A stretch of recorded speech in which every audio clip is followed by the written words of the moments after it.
Chapter 6, Part 1, Livingstone's Children. When all the men were free and everyone had eaten, the people gathered up their belongings with the remains of the Redcaps' possessions and headed down to the valley. The White Doctor had invited them to set up a temporary camp along the river until they were ready to return to their home villages. When the newcomers got to the valley, they discovered that the doctor was not the only white man in the area. From snatches of conversations he overheard, Chuma figured out that the tent village was really a temporary camp, and there were several more whites traveling with the doctor, along with the black men who were working as his porters. As the boys dropped the bundles of supplies they'd carried down the hill, 3 new white men came into the little camp from the other direction. They had been up the river bathing. The doctor went to them quickly, and the white men stood together talking seriously in low voices. "I don't like it," said Wekatani. "They fooled us into coming to their camp, and now they will keep us as slaves. Don't forget that so far no one has tried to leave. These white men have guns, and so do many of their porters. We have no chance to escape." "You're too afraid," said Chuma. "The doctor's a good medicine man. My leg feels better already. I believe him." "Well, if your leg feels better, I think we should leave tonight and go home." "Home? That's a 4-day trip. I said my leg felt better. I didn't say it was completely healed. Besides, how would we find our way?" Just then the white men ended their discussion and the little group broke apart. They came toward the former slaves. "Gather around, please gather around," called the doctor. Then he climbed up on the stump of an old tree and started speaking. "My name is David Livingstone, and this is Bishop Mackenzie," he said, pointing to one of the other white men. "The bishop and his assistants have come to the Shire Valley to build a mission station to tell you about the great and good God who loves all people. We were happy to set you free today, and we are ready to help you return to your villages as soon as you wish. However, you are also welcome to stay here and be the first members of Bishop Mackenzie's mission station. You would be able to learn about God the Father and his Son Jesus. The bishop would teach you. You could build a village right here on the banks of the Shire River. The land is good, and we would teach you how to grow new crops that you could trade for many goods. You could have a good life and help in the great work of the bishop. The bishop will also build a school and teach you to read and write," the doctor continued.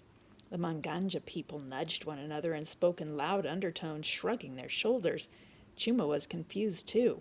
What did read and write mean? The doctor stopped, realizing that the people did not know what it meant to read. He tried to explain. "When you hear the drums, you understand the message, right?" The people murmured their agreement. "And when you follow a trail in the jungle, you read the signs and know which animals have passed that way. A footprint here, a broken reed there, fresh droppings.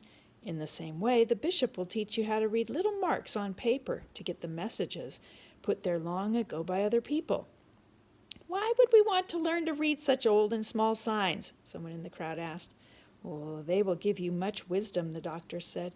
"They will tell you about things and people far away. They will teach you about the one true God. God has spoken, and his words are written in a book for you to understand. Reading is very useful." He looked around at the crowd. "Take time to think carefully about this offer to be part of the new mission and give us your answer in a few days." He then got down from the tree stump, and he and the bishop strolled among the people, greeting them.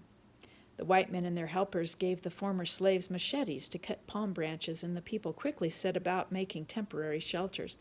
Chuma and Wekatani offered to help Dauma's family, but her mother said coldly, "We don't need any Ajawa to help build a hut. You've already done enough damage. Now get away from here." And then she turned on Dauma and yelled, "I thought I told you to stay away from those Ajawa brats. If I ever see you talking to them again, I'll beat the—" By then, Chuma and Wekatani were running down the trail away from the Manganja camp. "She still thinks it's our fault they were captured as slaves," Wekatani grumbled. "It's probably hard for her to believe anything else. After all, our Ajawa warriors did attack their village and take them captive and sell them into slavery." "But the Redcaps set it all up," argued Wekatani. "We know that, but how can she?" asked Chuma. "We told Dauma and she believes us." "Yes, but it's not always so easy to convince adults. That tribe truly hates us." At the edge of the clearing, the boys made themselves a small lean-to. It wasn't much, but it was enough to keep off the rain. When they finished, they went exploring.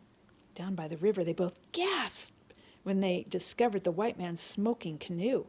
No smoke was coming out the top of it, but it was so big that at first the boys thought it was a strange island in the river. There was a bridge that went from the bank to the boat, but they did not risk going up the ramp. The boat was so big that if it floated away with them, they knew they could not paddle it back. Instead, they waded into the water and touched the side of the great boat. It was hard and cold, and when they tapped on it with a stick, it sounded like a strange drum. "It is made of iron," said Wekotani. "But that is strange. Everyone knows that iron cannot float." "It must be filled with wood," offered Chuma. "Wood floats." "Yes, maybe so. Maybe so." Just then the boys heard someone coming. They quietly slipped away from the boat and swam down river for a short distance, then climbed out to dry on a warm rock.